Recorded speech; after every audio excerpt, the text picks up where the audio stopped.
Richard is the author of one of the most provocative, controversial, and outrageous books of all time. He is a motivational speaker who thinks outside the box. Such questions as, does poetic justice exist? Is forgiveness always the best method to achieve closure? Do we have the right to end our lives? Should drugs be legal? And lots more. So here is Richard Todd Devens. Thank you. Nice to be here. Many years ago, I was watching a Miss America broadcast on TV. They had the talent competition, the swimsuit competition, the evening gown competition. But that year, they instituted something that I had never seen before. The host would ask one of the contestants a question. The contestant did not know what the question would be in advance. And this would test her ability to speak on her feet in a coherent, intelligent, and articulate manner. Because after all, the eventual winner would have to be traveling around the country, visiting schools, and would need to serve as an inspiration and role model for future little Miss America wannabes. So the first question posed was, who would you say is the greatest woman who ever lived, and why? And you can't say your mother. So the first contestant said, my grandmother. The next question posed was, if someone asked you for your assessment of the current world situation, what would you say? And with her voice rising and rising in pitch, this young lady said, I would say everything is wonderful and everything is beautiful and it's getting better and better all the time. Well, this book wasn't written to win a Miss America contest and wasn't written to tell people everything that they want to hear. It was written to tell the truth, or at least the truth as I perceive it. Whenever anyone first sees the book, the first question I invariably get is, what's polemics? Polemics is the art of controversial argument. When it first came out, one of the things that I did was to cold call independent bookstores all over the country, trying to get them to take the book. And one particular owner in Colorado asked me a very reasonable question. He said, what's the book about? Now, there are so many topics in the book and so much stuff in the book. As a matter of fact, there's 22 chapters. Some of the chapters have many subsections in them. So I didn't know how to answer him. So I started mumbling and stumbling and tripping all over myself. And he proceeded to chew me out, because if you're selling a book, you have to be able to tell what the book is about. Another owner asked me for the elevator synopsis. What is an elevator synopsis? 30-second speech. Yeah, if two people are getting into an elevator at the same time, one person's getting off on the 3rd floor, another person's getting off on the 5th floor, within that 20 or 30-second window of time, you have to be able to give someone a succinct enough synopsis so that they will know what the book is about. Needless to say, I didn't do very well with that owner either, but subsequently I came up with an elevator synopsis just in case anyone ever asked me that question again. So, Rational Polemics is a brutally honest, no-holds-barred, politically incorrect challenge to all the BS that most of the world has been spoon-fed since birth. And if I had to sum up in one sentence what I would want my message to be to a reader, it would be, don't believe anything just because you were brought up to do so, because everyone else does, or because it's the, quote, right or proper thing to believe. Believe something when you have evidence from your senses and when your own rational judgment tells you it's true.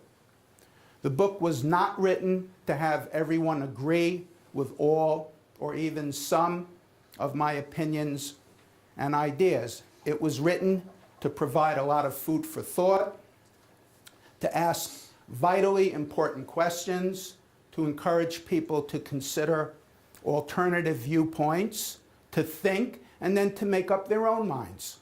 Now, I mentioned vitally important questions.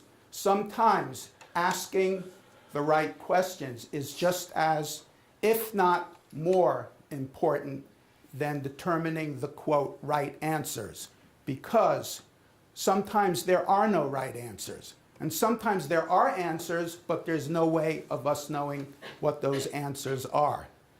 But by asking questions, it forces us to dig deep within ourselves and to think, because thinking is part of learning. Learning is part of growing. When we stop growing, we stop living. The genesis of the book can be traced to my long-standing disillusionment with religion. I was born Jewish, and I was even bar mitzvahed before I knew any better. But I would say probably around my late teens or so, I started questioning things that I heard all the time because they didn't make any sense. They didn't add up. For example, people would die in car accidents or from terrible illnesses, or people would be murdered.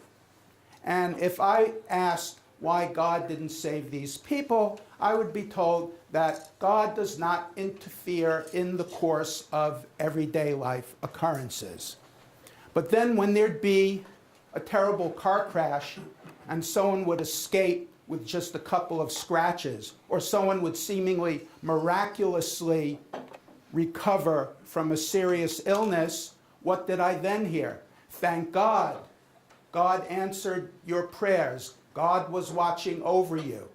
So, does God interfere in the course of everyday life occurrences, or does he not? Or does he selectively interfere? During 9/11, one guy managed to crawl to safety out of one of the towers, and he was asked, how do you think you were able to crawl through all the rubble and to find your way to safety? His answer, God showed me the way. Now, obviously, a statement like that is never going to be challenged because it's the right thing to say, especially at a time such as that. But if you think about the implications of a question like that, you would ask yourself why he did not save all the people who perished. Were they less good? So, all we have to do is just close our minds and believe something because we should believe it, because we want to believe it, and eventually what we believe will be true. So God gets to have his cake and to eat it too. When bad things happen, God had nothing to do with it. When good things happen, God gets all the credit. One of the chapters in my book is entitled A Higher Form of Life, because I asked the question, what constitutes a higher form of life? I'm a pianist, and one day I was playing for a church service, and on the floor, I had gotten there early. It was just me and a woman from the staff there. And on the floor of the chapel, right in front of us, was this huge insect. I don't know what it was. It was probably some kind of a water beetle.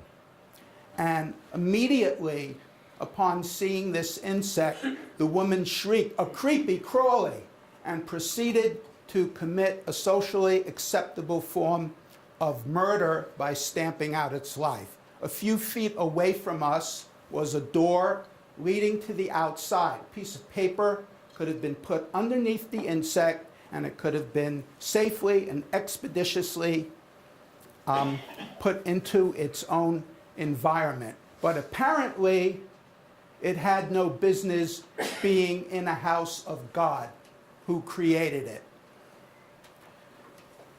Michael Vick, the football player, he got himself a jail sentence for running a barbaric dogfighting ring. But in Spain, bullfighting with the specific intention of killing the bull is a national sport. And in some Latin American countries, cockfighting is part of the culture. During the presidential debates between John Kerry and George W. Bush, Kerry shot a duck. He didn't shoot the duck to eat it. He shot it for target practice, for sport. They call it hunting. And he joked about it. And no one in the audience reacted with disapproval, much less revulsion, at the murder of an innocent animal. Now, why am I mentioning all these kinds of animals? Because I'm wondering what constitutes one animal being less expendable or more expendable than another. Why is it morally insignificant to kill an ant, but worse if you kill a larger animal? Does it have to do with size? Maybe. Because if I'm with someone in the street and they step on a spider or a bug, and I will ask them why they did it, I'll get an answer such as, "Oh, come on, Richard, stop being stupid. It's just a bug." So maybe it has something to do with size.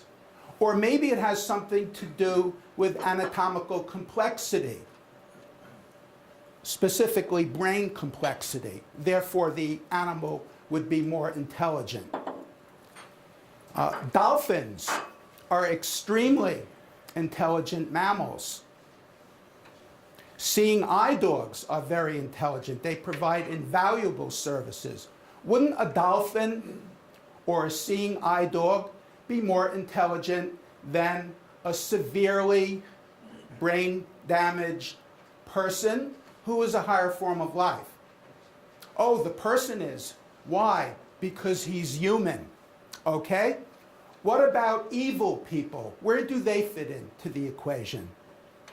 Hitler, Stalin, Mao Zedong, Osama bin Laden, Saddam Hussein, Idi Amin, Pol Pot, Yasser Arafat, Bashar al-Assad, Kim Jong-un. The mass murderers that I just mentioned have been responsible for the murders of millions of people. When you murder millions of people, you are not just murdering those people, but you are destroying the lives of all their surviving loved ones who have to live with the pain for the rest of their lives. In addition, you are preventing the birth from all the offspring who could have been born had not these people been murdered. And one of the people who could have been born could have been the person who discovered the cure for cancer. So, who is a higher form of life? I ask you. I've always been fascinated by evil. People have said that sometimes evil people know they're evil, sometimes they don't. I would say sometimes maybe, but most of the time not. But aside from the issue of whether evil people know they're evil or not, there are different kinds of evil. I'm sure I wouldn't get too much argument to the contrary if I asserted that Bernie Madoff is an evil person, yet he would not have slashed and mugged someone in the street. Yet he destroyed many lives, including those of his own Jewish faith, who he specifically targeted.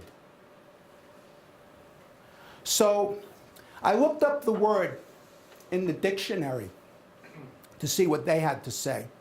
And I got words such as irritable, angry, irascible. Well, I've seen irritable, angry, and irascible people who weren't evil, and even the finest people get angry and irritable sometimes. So that definition doesn't hold up so well.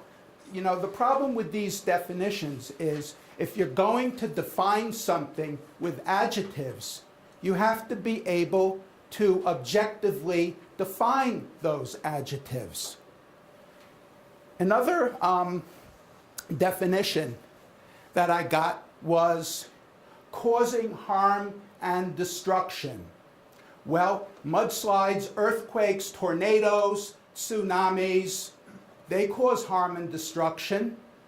Are natural occurrences evil, even though they don't possess cognition and intent?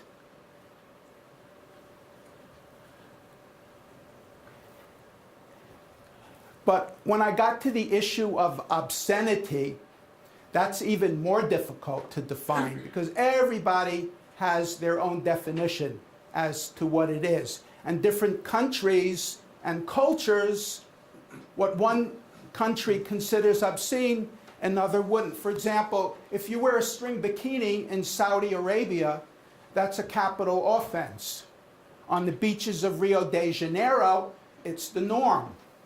Even Justice Potter Stewart, he said, I can't define it, but I know it when I see it.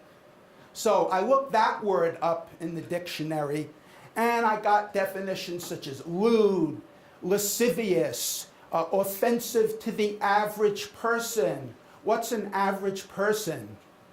And my favorite was lacking redeeming social value.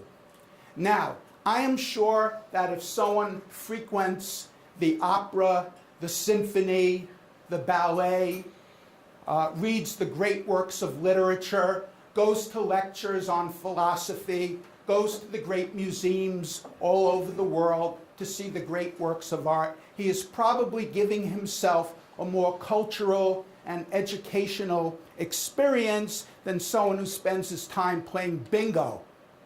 Because bingo lacks any socially redeeming value. However, it's perfectly moral, perfectly ethical, perfectly okay.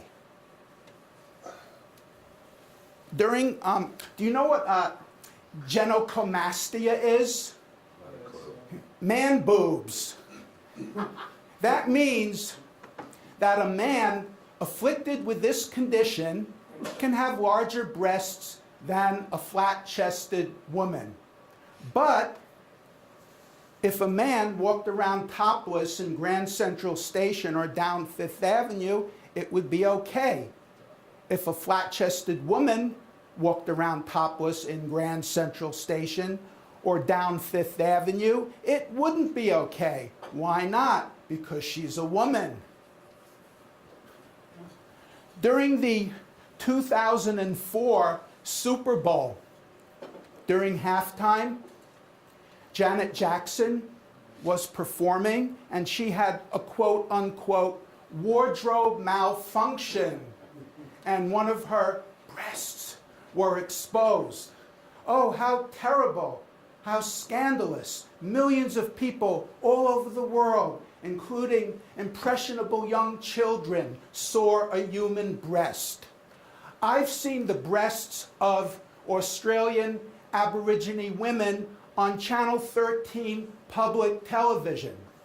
But if you see it on the breast of an Australian Aborigine woman, it's anthropological and it's educational. But if you see Janet Jackson's, then it's prurient. Maybe I'm immoral because I'd rather see Janet Jackson's breasts any day. And I wish they would have Dolly Parton perform during halftime so she could have a wardrobe malfunction. Another chapter of the book is the things we say. You know, when something is said often enough, it becomes true. I was reading a book and the author was lamenting the fact that people don't know basic grammar and English. And then in the same freaking chapter, he used his own term, not someone else's, I could care less, because he didn't know that I couldn't care less is the proper way to say it. But because the former is said all the time, it has become the accepted way to say it. Because 99.9% of people don't know the difference. I'm sure all of us have gone into an automobile showroom to talk about buying a car, or maybe an appliance showroom when they needed a refrigerator or a stove. Or perhaps they were speaking to someone, to a contractor, because they needed to have work done on their home. And you ask the person a question about his product or his services, and he or she will make a gesture like they're putting you into their confidence, and they say, I'm going to be very honest with you. Do you know what it means when someone says that to you? They're about to lie. When someone says that to me, it's telling me that they're not honest with everyone else. So why are they giving me that special privilege? They don't even know me. And if they're not honest with everyone else, how do I know they're going to be honest with me? Unless they're being very honest about their dishonesty.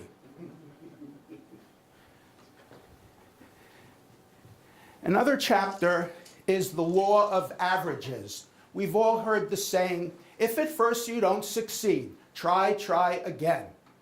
But we've also heard the saying that the definition of insanity is doing the same thing over and over again and expecting a different result.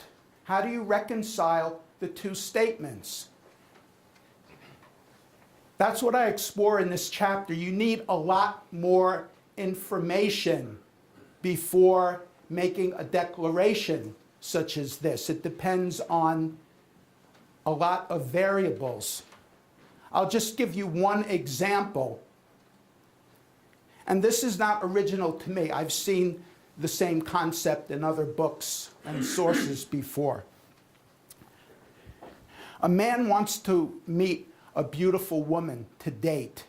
He hears about the law of averages. He thinks it sounds neat, so he goes to a very heavily populated area like Midtown Manhattan because he knows that he'll be able to put up the proper numbers. If he asks enough beautiful women, the law of averages say one is going to say yes. However, this person hasn't taken a bath in 3 weeks. He hasn't changed his underwear. He looks like a disheveled bum. And he goes up to every beautiful woman and he says, hey, baby, how about a date? What do you think his percentage of success is going to be? About 0. Then you have another guy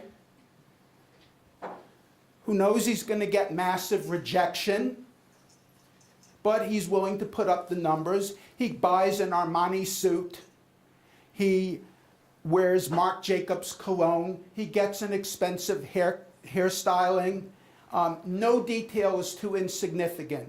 Goes up to every beautiful woman he sees. Of course he's going to get massive rejection. Some women are married. Some are in a relationship. In this day and age, you have to be wary of anyone. Some people wouldn't like the idea of being picked up by a stranger. But what do you think the odds are of this person getting at least one beautiful date? About 100%. So that's just one example. You need to have more information, in terms of declaring whether the law of averages is going to work or not. How much time do I have? Another 5, 6 minutes. Okay. If you need it. If you need it. Yeah. Okay. One of the other chapters is racism. And I'll just give you one example from the book. First of all, one of the things that I discuss is why affirmative action is not only wrong, but obscene. And I'm using that word. And does anyone remember the Bernard Goetz case? In the 80s, Bernard Goetz was an engineer, and he had been mugged in the past. And he decided that the next time it happened, he was going to do something about it. So, sure enough, he was on the number 2 Lexington Avenue train, and he was mugged by, I think it was 4 guys. Goetz was white, and the 4 muggers were black. And this incident polarized the city in the way that the O.J. Simpson case was later to do. And, you know, there were strong opinions against what he did. So some considered him a hero, some considered him a villain. So I was one of the people who applauded what he had done. So during that time, I was working and I was teamed up with a man who happened to be black. And I asked him, what do you think about what Bernard Goetz did? And he said, I think that he's crazy. So I said to him, what do you think would have happened to him if he did not have a gun? And he said, they would have probably beaten him up. Then I said to him, what would you do if you saw your mother being beaten up and you had a gun? He said, I would probably shoot them.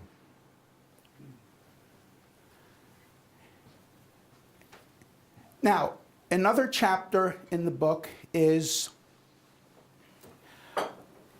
it deals with forgiveness. And I asked the question, is forgiveness always necessary to be able to move on from a situation? And I argue no. Now, I am all for forgiving someone when they do something wrong, if the person is truly and verifiably sorry for it and vows that they're never going to do it again. There have been cases such as that, and it's heartwarming when someone is truly sorry and someone forgives that person. But there is one case where a girl was raped and sodomized and brutally murdered, and the mother, of course, was experiencing tremendous grief and pain. But after a while, she said to herself, I am not going to let this person affect me and mobilize me anymore because he's not worth my thoughts. He's not worth my time. Did she forgive him? No, because he didn't deserve to be forgiven. He had no remorse. He would do the same thing again. But she was able to let go. So there are so many other topics that I like to talk about, but if I start on another one, I'm going to go over my time limit. I wanted to be able to have some questions if somebody wanted to ask anything.